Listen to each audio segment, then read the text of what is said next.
கோவையில் 14 கோடி ரூபாய் நில மோசடி செய்ததாக ஓய்வு பெற்ற கல்லூரி பேராசிரியை மீது போலீசில் புகார் அளிக்கப்பட்டுள்ளது. ஜோதிமணி என்ற பேராசிரியை தம்மிடம் 540 ஏக்கர் நிலம் இருப்பதாக கூறி திருச்செங்கோடை சேர்ந்த மாதேஸ்வரனிடம் 14 கோடி ரூபாய் பெற்றுள்ளார். தமக்கு வழங்கப்பட்ட இடம் வேறு ஒருவருக்கு சொந்தம் என்பது பின்னர் தெரிய வந்ததாக மாதேஸ்வரன் குற்றம் சாட்டியுள்ளார். வேலூர் மாநகராட்சி துணை மேயருக்கான இடைத்தேர்தலில் காலதாமதமாக வந்த மதிமுக உறுப்பினர்களுக்கு அனுமதி மறுக்கப்பட்டது. இதனை கண்டித்து அவர்கள் முழக்கமிட்டனர். போலீசாருடன் தள்ளுமுள்ளு வாக்குவாதத்திலும் ஈடுபட்டனர். இதனால் அங்கு சிறிது நேரம் பரபரப்பு ஏற்பட்டது.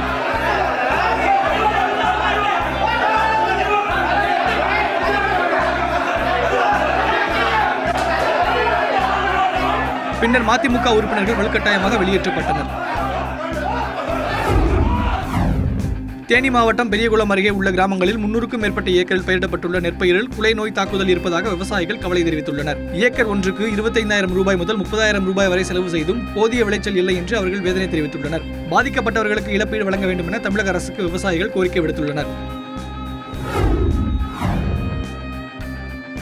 நெல்லை அருகே வீட்டின் பூட்டை உடைத்து 30 பவன் மற்றும் 50,000 ரூபாயை கொள்ளையடித்த மர்ம நபர்களை போலீசார் தேடி வருகின்றனர். பாளையங்கோட்டையைச் சேர்ந்த மைக்கேல் ஜார்ஜ் மற்றும் அவருடைய மனைவி ஆகியோர் வேலைக்கு சென்றிருந்த நேரத்தில் வீட்டின் பூட்டை உடைத்து கொள்ளையடிக்கப்பட்டுள்ளது. புகாரின் பேரில் வழக்கு பதிவு செய்துள்ள போலீசார் விசாரணை மேற்கொண்டுள்ளனர்.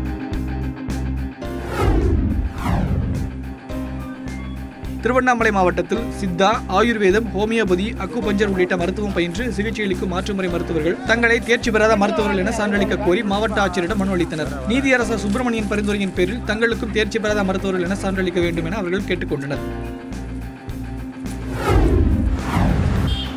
சென்னை பல்லாவரத்தில் தனியார் அமைப்பு சார்பில் போதை ஒழிப்பு பேரணி நடைபெற்றது. பல்லாவரம், பம்மல், பொலிச்சலூர், அனகாபுத்தூர் உள்ளிட்ட இடங்களில் உள்ள அரசு மற்றும் தனியார் பள்ளிகளைச் சேர்ந்த மாணவ மாணவிகள் பேரணியில் கலந்து கொண்டனர். போதைப் பழக்கத்தால் ஏற்படும் பாதிப்புகள் குறித்து பொதுமக்களுக்கு துண்டு பிரசுரங்களை வழங்கி மாணவர்கள் வலியுறுத்தினர்.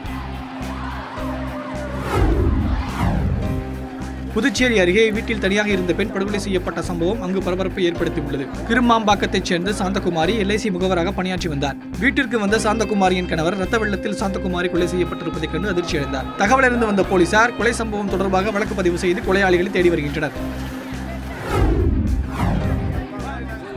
புதுச்சேரியில் முதலமைச்சரிடம் புகார் மனு அளிக்க வந்தவர்களை போலீசார் தடுத்ததால் ஆத்திரமடைந்த பெண்கள் 2 பேர் தீக்குளிக்க முயன்ற சம்பவம் பரபரப்பை ஏற்படுத்தியுள்ளது.